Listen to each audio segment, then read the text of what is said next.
When you've finished extracting your honey, you're left with a lot of wax cappings like these, which are a very good source of clean wax.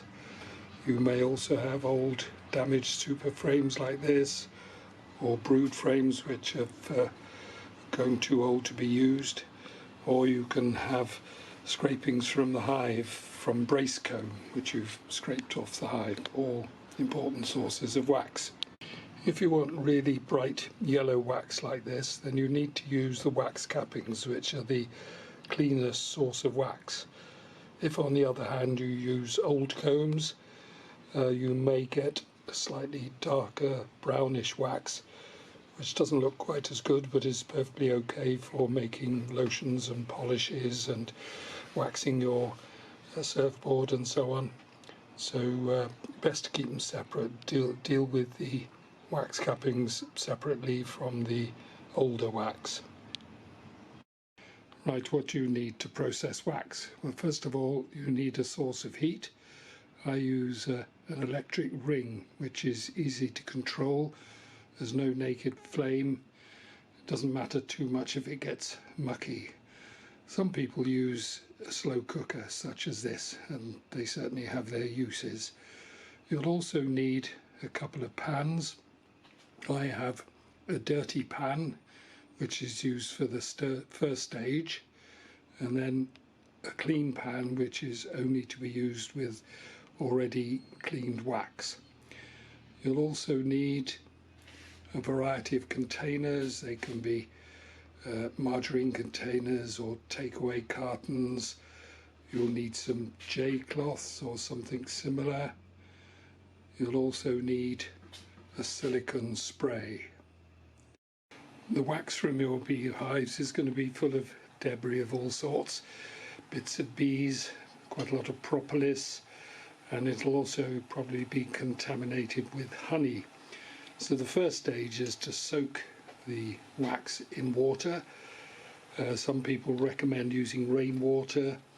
I find the water here is fairly soft, so it's not really a problem, but I guess in hard water areas it would be a good idea to use rainwater, because with hard water you get deposits of lime messing up the resulting wax. So what I've done, I've soaked this in water, I've drained it, and I put the wax straight into a saucepan. There's enough water in the drainings to control the temperature. Basically, wax melts at 64 degrees. It catches light at 200 degrees, so you don't want to get anywhere near that. And anything over 85 degrees, it begins to discolour. Now, a lot of the books and so on talk about using a water bath. This is one way of doing it, but I find it a little slow, and by doing the initial heating with water, that in itself controls the temperature. So what you're doing basically is melting the wax, not getting it too hot. You are then pouring it into containers, and what happens is that the wax melts and floats to the top, and the water and debris remains underneath. Right, the wax is now melted. I'm going to pour it into this fairly deep container. You'll see why later it needs to be a deep container. I spray the container first with this silicone spray. That allows the wax block to come out more easily. So all I do is carefully pour the wax from the saucepan. You can see all the muck coming out with it. Some bit is spilling, I'm afraid. There we are. Now I'll leave that to cool and harden. It'll take a long time to harden. Could take a couple of hours to harden completely. But in the meantime, all the debris will sink to the bottom and you'll be left with pretty well clean wax on the top. So the wax is solidified in the container. Don't be tempted to go at it too soon, because it does take a long time for the wax to solidify completely, so it can be hard on the outside but still soft in the middle. So all I do is take the container, invert it over a sink or a bowl, give it a good tap, and it should fairly easily. There we are. And what you end up with is a lot of very mucky water, a block of wax, fairly clean wax, and on the bottom all this crud, as they call it. So what the next step in there then is to simply cut the crud off with a sharp knife. And this is why it's best to use a fairly deep container, because if you have a lot of shallow containers, you waste more wax when you're cutting off the crud at the bottom. So I cut all that off till I'm down to clean wax, or more or less clean wax. If you tried to filter this straight away before doing this process, it would be very difficult, because the filter cloth would immediately clog up with all the debris, which is why I do it in a two-stage process. So I get rid of most of the debris this way, and then the next stage is to filter it to get rid of any remaining material.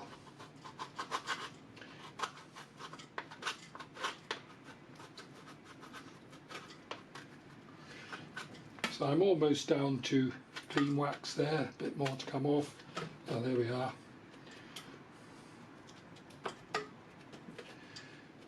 Now the next stage I'm going to do in the Breville slow cooker.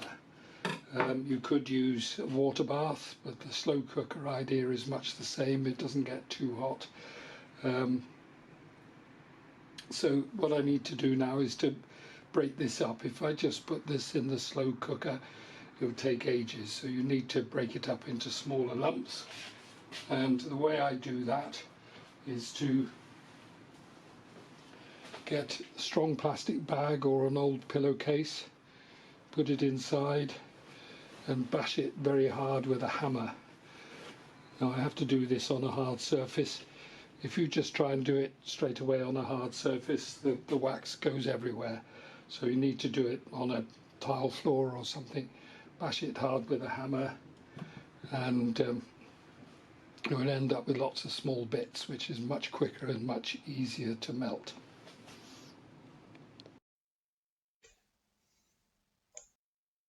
The method we've just described doesn't work well with old brood frames like these.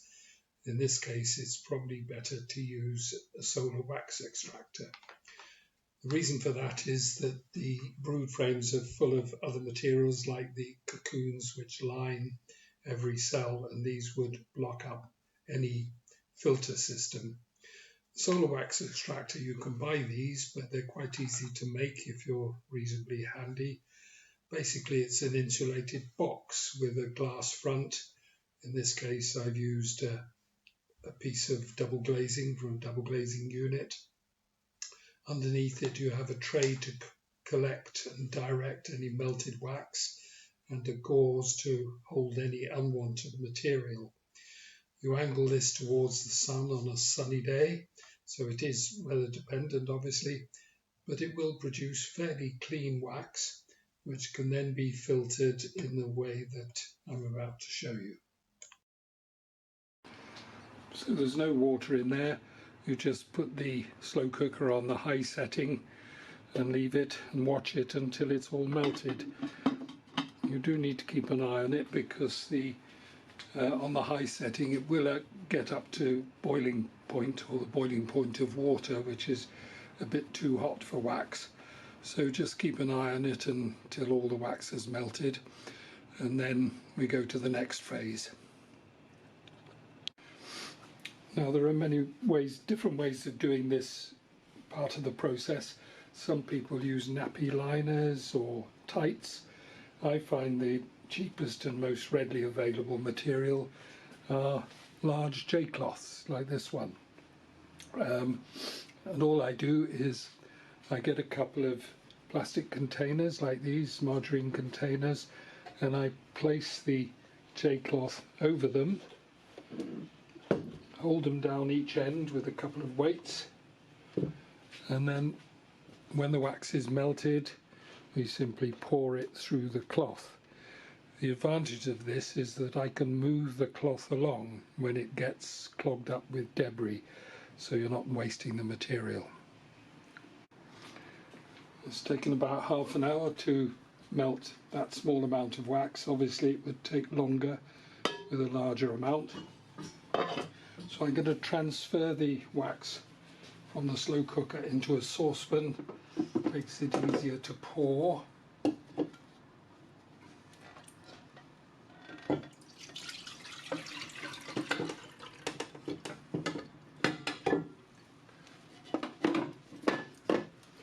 And then I carefully pour the wax through the cloth. If you do 2 or 3 at a time, it's easier.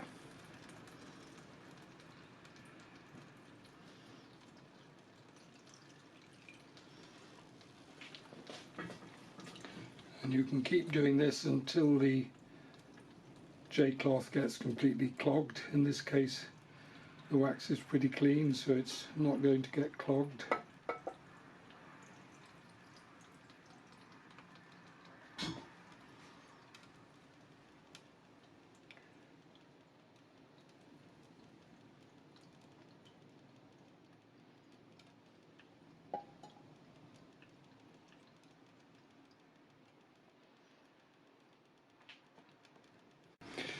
There wasn't enough wax to fill both containers, so I put the two together, and we'll just let that cool down and solidify, and then we'll have a look at the finished product. So this container was sprayed with the silicone spray, and therefore it'll come out quite easily, and there you have a nice clean block of wax. You can sell this block as it is. Beeswax has a fairly good price and is bought by people who make candles or polishes or lotions or wax wraps. You can make it into smaller blocks like these little beeswax blocks, but remember that every time you heat it, it tends to go darker, so try and avoid too much reheating.